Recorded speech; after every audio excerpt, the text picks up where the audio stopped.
Whether it's singing for ceremonies or singing in the car, natives love music.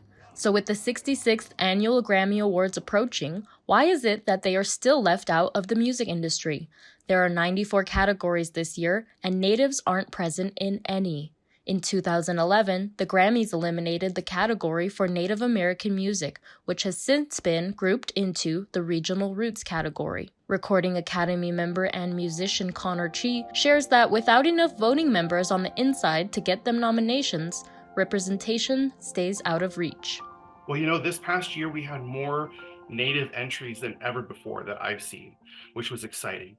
And it goes back to that same point, is even though there were more entries and more native artists on the ballot, we didn't have the voting members because not everybody that was entered knew the whole process behind campaigning and trying to get votes from voting members. And so they were on the ballot. The next step is to have sort of the guidance on how to go through the process to get your music out there and heard by voting members, and getting voting members that are experts in the field, like native voting members, people that know the music, that understand it, who can cast their votes based on their knowledge and understanding and coming from the community. So I think we're one step there, where we have now more people on the ballot. And so the next step is to get more voting members so that they can actually give a real representation of our music and what should be highlighted. While the Recording Academy has its own set of rules, native artists like PJ Vegas are making their own. We know who we are, we know what we bring to the table, but a lot of the industry isn't really sure of what we got. And they don't really understand that we do a lot more than what they think we do. So whether we have a category or not, if what we're putting out into the world isn't on the same level as our favorite household names, there's kind of a disconnect there, and a kind of the corporate people asking, okay, like, well, why do we need to shed light on this? Why is this such a big deal? It's because they're not really realizing that we're not only speaking for us as an artist, but we're speaking for an entire culture, an entire generation, a whole group of people. And it's not just ourselves. Like, music is very singular. It's very about the artist and the star. And I feel like when natives move and we're in a room, it's more about us representing for our people. A wave of native talent has made it into the spotlight in film and television in the past year. Will it happen for music too?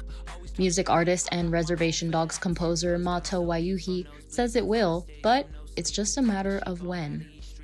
I think what we'll see is similar to what we saw within film and television, where it felt like it was out of nowhere in terms of all of these, native artists kind of becoming. But the truth is that it's been happening for generations, for, thousands of years. And so it's kind of,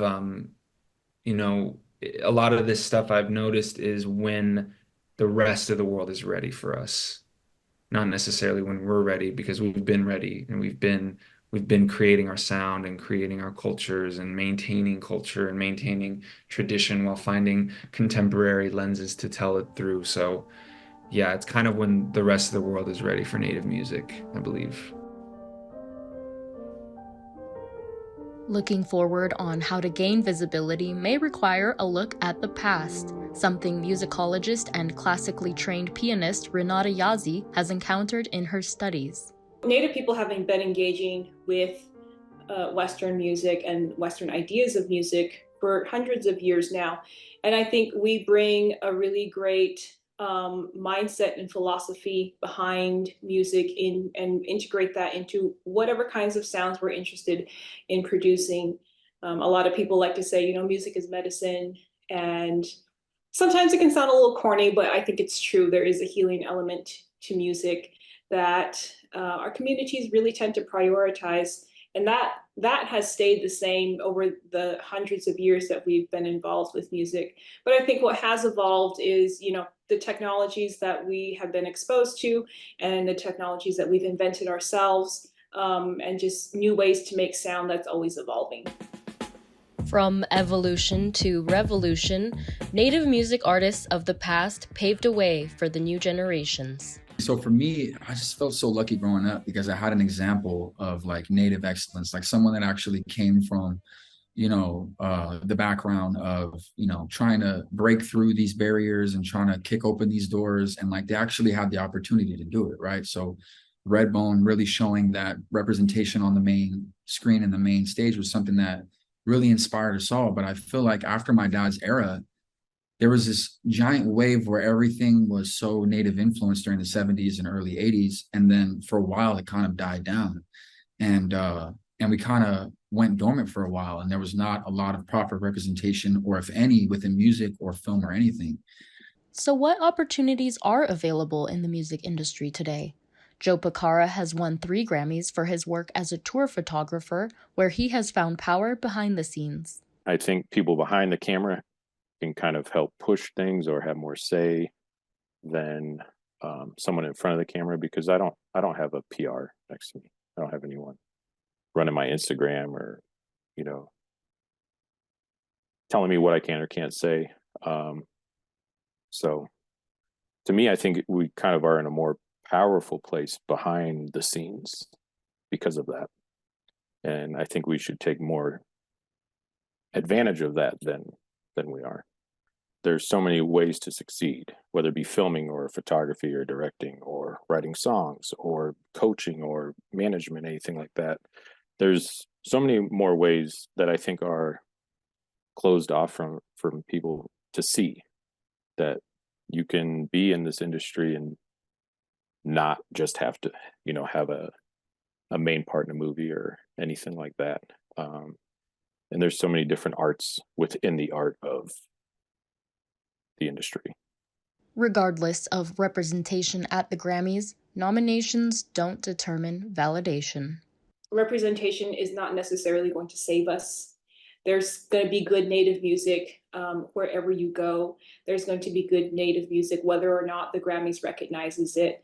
And I think when we, in our communities, when we listen to folks who are involved in the community and who uplift the community and who are really there working in our communities to make it a better place, and they make good music, I think those are the people who are worth recognizing. And that is what really matters, is, you know, are these musicians making a difference from in the places that they come from and for, you know, our relatives. For me personally, just as a musician and as an artist, I think it's good to have those external goals of awards and validation and things like that. But I know many of us as native artists, it's just a privilege to be able to make music in and of itself and to put on for our communities and our people.